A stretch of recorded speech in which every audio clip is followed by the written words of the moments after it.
आज हम अयान किचन में बनाने जा रहे हैं, मज़ेदार सा साग फ्राई करने जा रहे हैं जो बनाना बेहद आसान है, कम बजट में फ्राई करना। चलिए बनाना स्टार्ट करते हैं।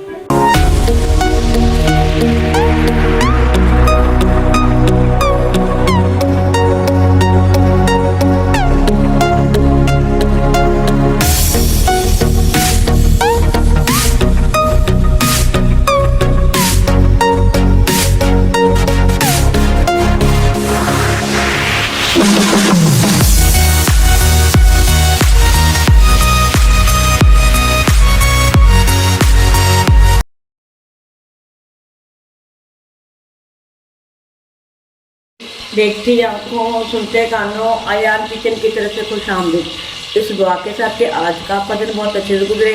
अल्लाह पाक आपको इसका मुस्कुराता रखे, जहाँ भी रहें खुश रहें, आबाद रहें। चलिए इसी दुआ के साथ रेसिपी पर चलते हैं। आज हम फ्रोज़न साग फ्राई करने जा रहे हैं जो बहुत आसान है। ये हमने इसको बना लिया था, इसमें हमने नमक और सब्ज़ मिर्चें भी ऐड की हुई हैं। ये देखें अभी मैं हमने निकाला ही है, ये देखें बिल्कुल ये फ्रोज़न है।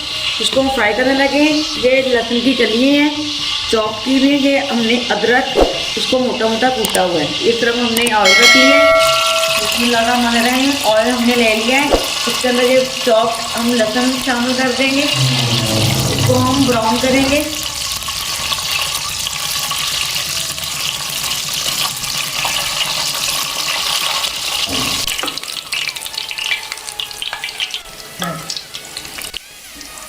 जी आप देख सकते हैं हमारी ये ब्राउन हो चुकी है बिल्कुल।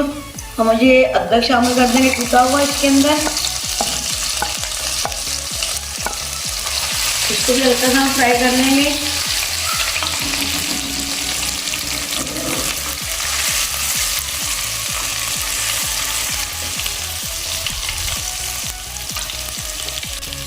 हमने जो उठा के साग उसके अंदर रख देना है।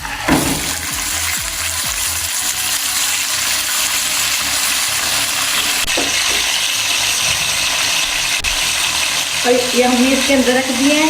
इसको हम ढक्कन लगा देंगे। हम जैसे हम चावलों के नीचे दम करते हैं ऐसे इसके नीचे हम कर देंगे 4 से 5 मिनट के लिए। ये खुद ब खुद सेट हो जाएगा।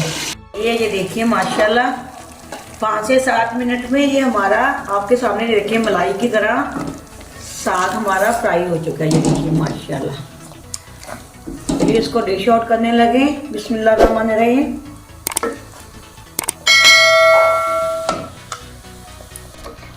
इस तरफ हम साग फ्राई कर रहे हैं, इस तरफ हमारा ये मकई की रोटी भी बन रही है माशाल्लाह, ये आप देख सकते हैं। चलिए हम साथ देसी घी रख रहे हैं, साथ में जो मकई की रोटी है बहुत ही ये मज़े की बनी है। आसान तरीके के साथ हम लोग आपको फिर किसी दिन बताएंगे, मकई की रोटी के रेसिपी देंगे। चलिए इसी दुआ के समय जा जाऊँगी, जहाँ भी रहें खुश रहें, आबाद में। अल्लाह पाक के खानों में आपकी रिज़्क़ बरकत फरमाए। अल्लाह पाक को ढेरों खुशी से नवाजे। अल्लाह पाक के हर ख्वाहिश को पूरा कर दे। अल्लाह हाफिज़। पाकिस्तान जिंदाबाद।